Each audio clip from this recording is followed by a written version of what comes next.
CA చేశాను. ఇప్పుడు with studies చేస్తూ ఇది కూడా చేస్తున్నాను. 2 మేనేజ్ చేస్తున్నాను. బట్ నాకు గవర్నమెంట్ జాబ్స్ అవి చేయాలని ఒక పెద్ద డ్రీమ్ ఉండింది.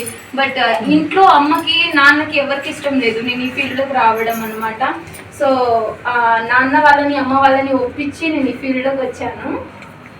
అమ్మ ఇప్పుడు ఏంది టైలరింగ్ డ్రెస్సెస్ కుట్టుకుంటావా, అదేదో నువ్వు స్టడీస్ చేయొచ్చు కదా, స్టడీస్ బెటర్ కదా, ఎందుకు ఓన్లీ టైలరింగ్ లాగా నువ్వు చదివి కూడా డిగ్రీ చేసి కూడా నువ్వు ఈ ఫీల్డ్లోకి రావడం దేనికని. నాకు ఇంట్రెస్ట్ బిజినెస్ అమ్మ.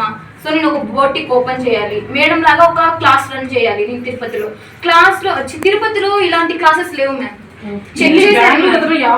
యారిಲ್ಲ మ్యామ్, తిరుపతి సైడ్స్ కూడా మ్యామ్.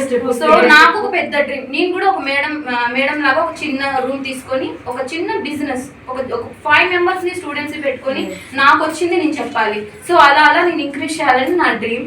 సో నెక్స్ట్ 2027లో నేను తిరుపతిలో షాప్ ఓపెన్ చేయాలని. సో నాకు ఎక్స్పీరియన్స్ రావాలని చెప్పి ఈ 1 ఇయర్ మేడంనే అడిగాను. మేడమే నాకు వర్క్ చూపించారు. రేపు వెళ్తున్నాను అక్కడ కానీ నాకు మంచిగా వర్క్ దొరికి మంచిగా కానీ అయితే మేడంకి రుణపడి ఉంటాను.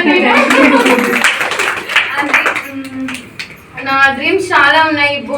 బోటిక్ పెట్టి అంటే చిన్న ఏజ్, జస్ట్ నా ఏజ్ ఇప్పుడు 21 ఇంకా 25 కల్లా నేను మంచిగా సెటిల్ అవ్వాలి. నాకు ఒక నేమ్ అంటూ రావాలి, యూట్యూబ్లో గూగుల్లో అన్నిట్లో నాకు మంచి నేమ్ అంటూ రావాలి. నాకు ఫుల్ సపోర్ట్ మా మామయ్య సిఐ.